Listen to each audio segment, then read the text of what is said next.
Better Nate than ever. I love this movie. It's so much fun, and especially having grown up in the Midwest as a kid who loved theater, and This movie was made for you. it was totally made for me. I wish it existed, 20 years ago. Yeah. What was it like trying to get into this story and get this translated into music?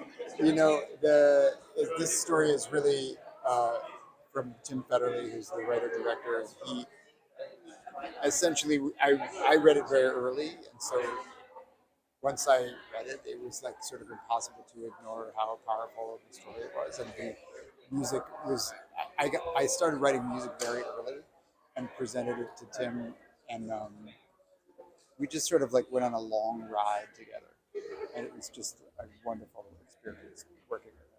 And forgive my ignorance, did you do any songwriting as well? I didn't do any of the songs. There are three songs in the movie that were done by other And people, but I incorporated some of those songs into the score. that's what I was going to ask about. Yeah. How much did you have to try and like? Were you working to match the tone of It the was songs? mainly there are little pieces of the songs that actually exist in the score. So there are sort of like key moments where we're sort of like want to trigger the same sort of emotional beat that the songs were written for.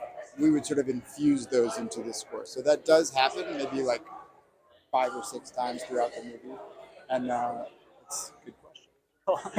And then lastly, obviously being the first children's and family Emmys, this opens up the window for a lot more content to be recognized. What does this mean to you having Well, this it's golden an Emmy? amazing. I mean, it probably should have happened like 25 years ago.